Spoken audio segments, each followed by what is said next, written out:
Good morning. We are moving through one of those Cleveland weeks where it's foggy and then it's going to be 50 degrees and then it's going to snow and then it's going to rain. We're going to go through all 4 seasons in 1 week. So this past week I published something on Medium, a piece on Medium, talking about where we lean in when things get difficult, when things are challenging. And one of the focuses I talked about was leaning in on gratitude. And that was the biggest response that I got, was so many people saying yes. You know, what got me through the hardest moments of this past year, or what's gotten me through the toughest moments of my life, it's been gratitude. It's been finding a way to be grateful even in the midst of what doesn't seem to merit gratitude. And I was really happy to discover that idea resonated with so many, because that's always been, well, when I say always, been my go-to. Let me clarify. That's been my go-to since I discovered gratitude as a spiritual tool. There was a time, about 30 years ago, when I didn't understand that. When people would talk to me about things that I should be grateful for, the simplest things, flowers, my family, my health. I couldn't hear them. I couldn't hear that. I couldn't experience the joy of gratitude for anything.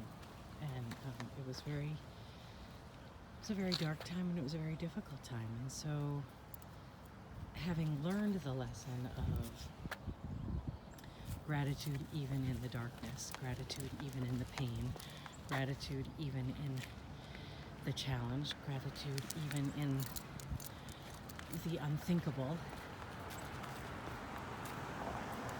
when I learned that, it became a really useful tool in my toolbox.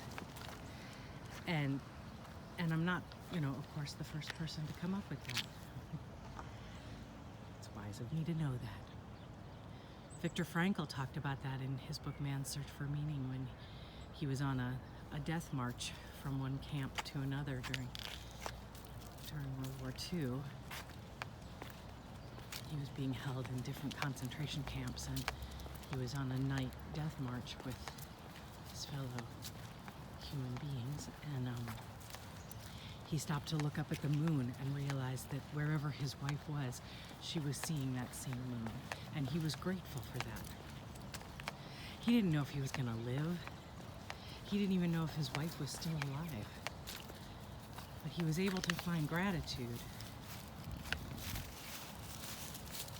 because he felt in his heart that they were looking at the same moon.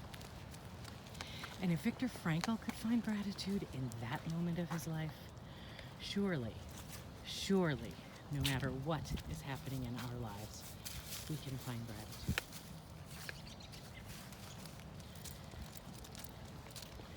So that was the thought.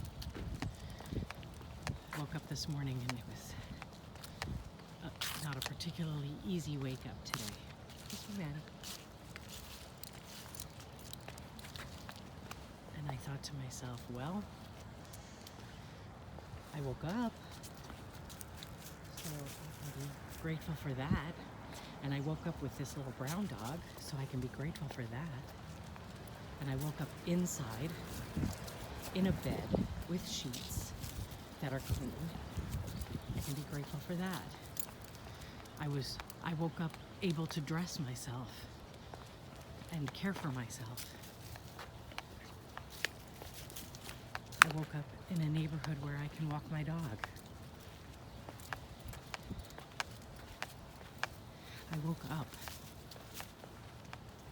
And for that, I will always be grateful. Every time that happens, I'm always grateful. So I'm really glad that what I wrote resonated. I'm really glad to see so many people also feeling that way, that the thing that got them through the hardest time was gratitude. And I wish that for all of us today. Have a grateful Saturday. Peace.